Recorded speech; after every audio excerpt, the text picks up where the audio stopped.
Let's pretend for a moment that all 7 billion of us are going to watch this interview. What would you say to us? I would say that wherever you are today, sitting, standing, watching this interview, that you were created for a purpose. And we can't create that purpose unless we say yes to something and get involved. And that purpose wasn't to drive to work every day, worry about our iPhone, watch TV for so many hours a week, go to bed, be depressed, whatever. That wasn't our purpose. Our purpose was to experience humanity and the spirituality that connects us all. And so say yes to something and get involved with life.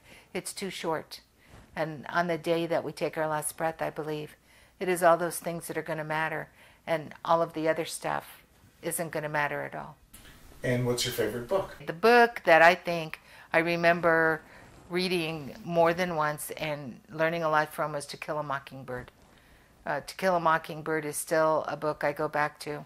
A lot about the, standing up for civil rights when it wasn't popular, and Atticus Finch's character and the children and Boo Radley, how tender they were with someone who was very severely mentally ill, maybe in the war.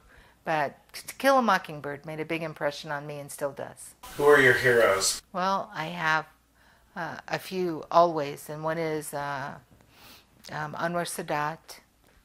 I was very connected emotionally to what he was trying to accomplish with the peace accord, and it was a tragedy to me when he was assassinated. How can we as a society encourage more people to become servant leaders?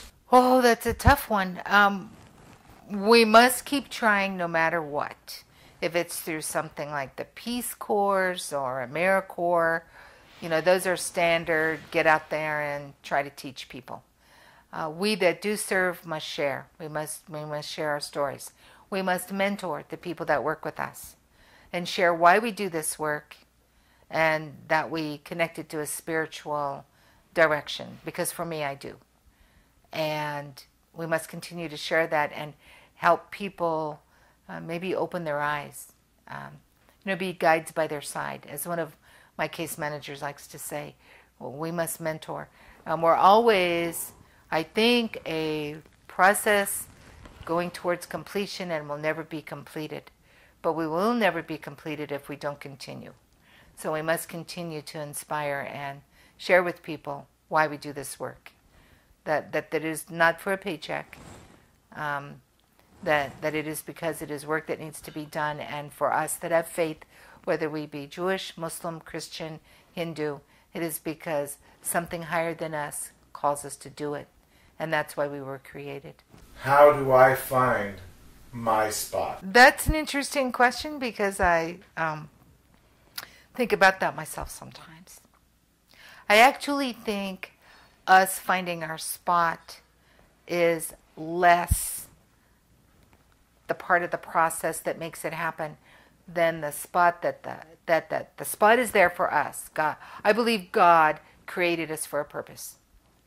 And lucky are we that say yes to the right thing and then the purpose is there. Because how many people say no? And then the door shuts and they've missed their opportunity. So I would say yes to diverse opportunity, and know that I believe everything we do is one more page in a book, to a chapter that is taking us to what that ultimate purpose for our being here on this planet is. But we're only going to get it if we say yes. And through this process where you're sharing and you're going to places other people can't go or viewers can't go, you are creating opportunities for different people to say different things, and therefore people's minds are going to open and they're going to, hey, I kind of get that person. I have felt that way. And right there at that moment, inspiration happens. Inspiration happens at those moments when we least expect it. And most certainly through people who try through journalism or electronic media to present opportunities to people who otherwise, who would meet me here in Las Vegas, Nevada? Not that very many people. But through your work that you're doing, more people get to hear what I have to say about why I do what I do. And that could create a better world in itself. What have I neglected to ask you that bears mentioning at this juncture about yourself, your service, your religion, philosophy, whatever? I don't know why I survived. At the age of 5, as I said, my family shattered, like crystal glass, gone. Can't come back. And as a 5-year-old, growing up in the foster home system, I was around other children who didn't make it. And so there have been lots of times I've wondered, well, why did I make it? And I know that I did believe in a God from a very early age, from a grandmother that used to paint little Madonnas at the kitchen table. So I got it, okay? But it had to be more than that. It was almost as if I was sent here to experience that life. And it was part of the first chapters of my book, so that the last chapters could have meaning and true meaning. Because I am very happy with the work I do today. But I might not have ever done it if I'd have grown up in an intact family. I like art. I might have been an artist, which that's very creative. But the work I do now is the best work I've ever done. And I probably wouldn't have done it had I not experienced the childhood that I had. So I believe it was sort of like my destiny. And regarding faith, I, as I said, was baptized in a Catholic Lutheran home and went to many different types of religions. And then in my early 20s sort of stepped away from it, wasn't quite sure, went back in my 30s and went to a Lutheran congregation. But through this work, I have become very open and grateful to working with rabbis and imams and people in the LDS faith and all faiths, and understanding that for the most part, religion and the little whatever it is man-made. But God is God, and spirit is spirit, and we're all on a road. And hopefully along that road we'll link hands and get to know each other better and find the commonality of humanness and say we are one. And so I've really benefited.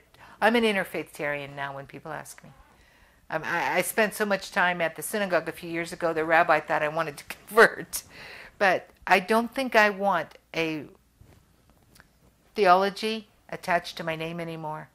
But I want to be known as Terry Lindermann, interfaithitarian. Well, they have a religion like that. It's called Baha'i. Oh, and see, I work with Baha'i people, but I haven't really gone and experienced that. You should check it out. That's maybe where I need to head. Because I so truly see the work of a creator all around me all the time. And it is the foundation of my life. But not to criticize anyone's religion, but to find joy and love and experience through everyone's expression on that road to spirituality. Thank you so much for meeting with me today and conducting this re-interview. It's my pleasure, and thank you for the work you do.